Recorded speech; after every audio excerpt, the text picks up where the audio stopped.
Hi, everybody, and welcome into today's IPTAY ClemsonTigers.com football report. Don Munson, Tim Beret, along with you here at The Rock in Clemson's Death Valley. All right, we took a look at the offensive line yesterday. Defensive line today, Tim, and maybe if there is a real strong spot on this Clemson team, boy, there's a lot of depth up front. Well, there really is, Don. When you look at the defensive tackle position, you got co-starters with a Brandon Thompson and Miguel Chavis at the nose guard.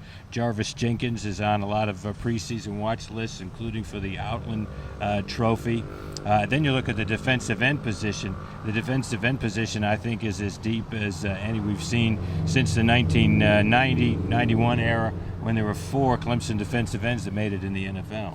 Well, and you start taking a look at that defensive end, Daquan Bowers. A guy I think is going to have a real big year is going to be Branch. Something tells me just watching him in practice, he's due for a big season. He really has been terrific. And, on a per-play basis last year, he really had more tackles for loss and sacks than any other player coming off the bench. Now, he's going to be a starter. Very impressed with his mobility. And if people become too consumed with stopping Daquan Bowers on the other side, it's going to free him up. I wouldn't be surprised if Branch leads the team in sacks this year. Well, what we saw happen with Kevin Steele in his first year as defensive coordinator is, boy, those sack numbers went way up from previous year under the previous defensive coordinator. But it seems like Kevin is a guy that is certainly bringing a lot of pressure on the offense. Right, and that's certainly a key, and that's something that he and Dabo Swinney are certainly agree on the approach. He likes to have some pressure.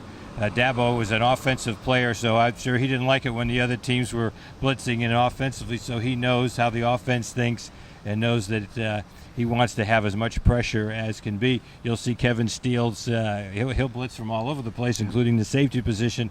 We'll talk about the defensive backs later, but you'll see games this year when DeAndre Brano might have an interception, but also have a sack in the same game, which is very rare. But getting back to those defensive linemen, especially those defensive end, putting pressure on the ends, Malachi Goodman, Courtney Brown, in addition to Bowers and Branch, that's going to be a key to Clemson this year. You mentioned blitzing, and let's get in a little bit about the linebackers here if we can. Kind of an unknown group there at linebacker, but Carrico Hawkins in the middle, certainly going to be one of those guys that solidifies that group. Yeah, Carrico really came on at the end of last year. Of course, he got his opportunity in the Kentucky game when Brandon May was hurt. Responded with 7 tackles in that game. Really did a good job. Very smart player. He's going to be a guy in the middle. Brandon May is now moved to an outside position or weak side position. And I think he might be a little bit more at home there, and talking with him throughout the preseason camp.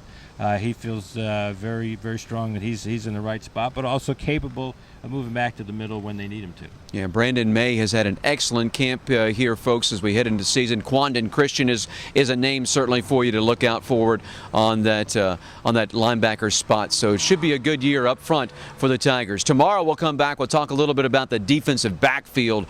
Boy, just a lot of talent that is back there for Coach Dabo Swinney and Charlie Harbison to work with. So we'll talk about that on tomorrow's show. Thanks for being with us here on ClemsonTigers.com.